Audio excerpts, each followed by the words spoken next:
No dia 8 de abril de 2026, o futebol europeu presenciou algo que vai muito além de uma simples derrota. Barcelona perdeu em casa, perdeu no Camp Nou e tomou 2-0 para um dos maiores rivais. Mas no meio disso tudo, nasceu uma atuação que talvez defina uma geração inteira. Porque enquanto o Barça desmoronava, um garoto de apenas 18 anos decidiu que não ia se esconder e Lamine Yamal não aceitou o roteiro. E o mais impressionante, ele fez isso tudo completamente sozinho. Olha aí, ó, e ele vai passando por todo mundo, minha nossa! Lamine insiste, perna esquerda, bate a bola na marcação! Ele conseguiu se livrar de 3 marcadores num espaço de menos de 1 metro. Também por dentro, Lamine meteu 3 dedos, Lamine, que bola pro Rashford! Saiu passando o goleiro, Rashford pra fora! Agora essa bola veio com força, não conseguiu dominar Coque. Lamine Yamal vai pro chão, falta nele. Lamine vai carregando, Lamine dentro da área, Lamine tenta passar no meio de vários, deu certo, Lamine! E bom, rapaziada, hoje a gente vai analisar um pouco sobre a atuação de Lamine Yamal, cara. Uma atuação realmente, apoteótica, uma atuação histórica. Mesmo sem gols e sem assistência, e mesmo perdendo o jogo, esse garoto simplesmente carregou o Barcelona nas costas. Se o Barça não tomou 3, 4 e chegou próximo de fazer pelo menos um, cara, tudo isso foi graças a Lamine Yamal. O maluco realmente, maluco não, né? A criança realmente segurou o jogo lá na frente, segurou a responsabilidade, segurou a bola, partiu pra cima, gerou perigo e deixou o Atlético muito desconfortável. Realmente nesse jogo a gente pode falar que o Yamal, cara, que foi o exército de um homem só. Foi Yamal versus 11. Desde o primeiro minuto dava pra perceber que tinha algo diferente. O Barcelona estava travado, sem criatividade, sem saída e sem ideias. O Atlético fazia exatamente o que sabe fazer, compacto, organizado, disciplinado e letal. Mas toda vez que a bola chegava na direita, algo mudava, porque ali estava o Yamal, pedindo o jogo, chamando a responsabilidade, encarando e tentando. Quando o jogo começou a ficar feio, ele começou a ficar gigante. Depois da expulsão do Cubarsí, do primeiro gol do Atlético de Madrid, qualquer outro jogador se intimidaria e qualquer outro time sentiria. Mas o Yamal não. Ele simplesmente decidiu botar o jogo debaixo do braço, literalmente, como se estivesse jogando outro esporte dentro do mesmo campo. Foram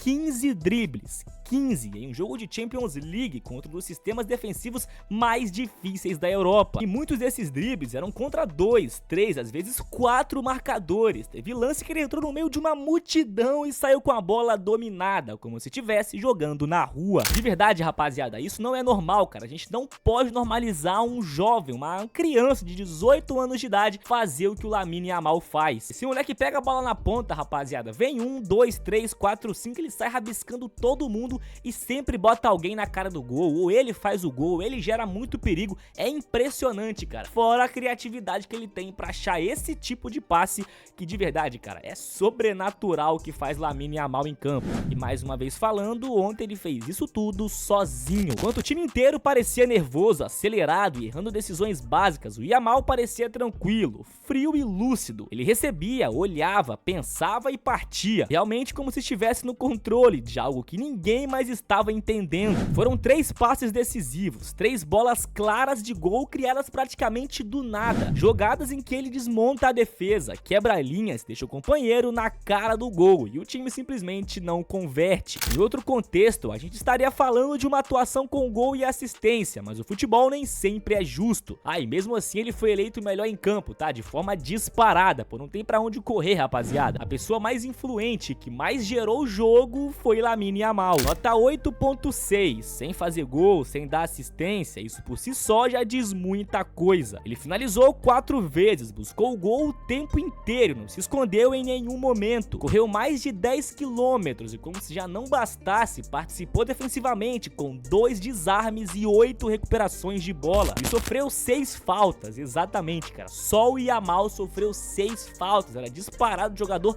mais caçado dentro de campo. O jogo do Barcelona virou algo muito claro, toca no Yamal e reza. Ainda bem que os jogadores perceberam isso, né, rapaziada? Porque toda hora que a bola tava lá na esquerda ou lá na zaga, eles invertiam a bola lá pra ponta direita pro Yamal tentar fazer alguma coisa. Era uma dependência total, porque não tinha o Rafinha, não tinha outro jogador para dividir responsabilidade. O meio-campo não criava, o ataque não se movimentava e o Yamal, com 18 anos, estava sendo cobrado como se fosse o Messi no auge. Teve momentos que eram simplesmente inacreditáveis, lances que ele partia pra cima no meio de 3, 4, 5 e mesmo assim criava espaço e gerava perigo. E talvez esse seja o resumo perfeito da atuação dele. Foi uma atuação brilhante, porém solitária. Enquanto o Atlético fazia um jogo coletivo, organizado, sabendo exatamente o que fazer, o Barcelona era o oposto. Um time bagunçado, previsível, sem ideias e no meio disso tudo um garoto tentando resolver tudo sozinho. Ele realmente tentou até o último minuto, reclamou com os companheiros, pediu mais intensidade, gesticulou, chamou o jogo. E com 18 anos, rapaziada, o Yamal não demonstra só talento, tá bom? Ele demonstra atitude, liderança e muita personalidade. A gente tá falando de um jogador que mesmo com o time perdendo, mesmo com um cenário completamente adverso e mesmo numa pressão absurda de Champions, não se escondeu em momento nenhum. Pelo contrário, ele quis mais a bola, ele quis mais o jogo, ele chamou toda a responsabilidade pra si. E é isso que separa um jogador bom de um jogador geracional. Porque talentos muito tem, mas personalidade poucos. E aí vem a grande questão, até quando ele vai ter que fazer tudo isso sozinho? Porque o Barça perdeu, e perdeu feio, 2 a 0 para um rival, em casa, um resultado pesadíssimo. A classificação ficou muito complicada, e se depender somente do Yamal no jogo da volta, pode até ter esperança, mas não é sustentável. Futebol é coletivo, e o que a gente viu nesse jogo foi um coletivo que falhou e um indivíduo que tentou salvar. Porque no fim das contas, o placar não conta a história completa. Quem assistiu o jogo sabe, o Yamal transformou aquele jogo em um espetáculo individual dentro de um desastre coletivo. De verdade, rapaziada, tudo isso que o Yamal faz com 18 anos de idade, já fazia com 16, 17 dentro da Champions, da Eurocopa,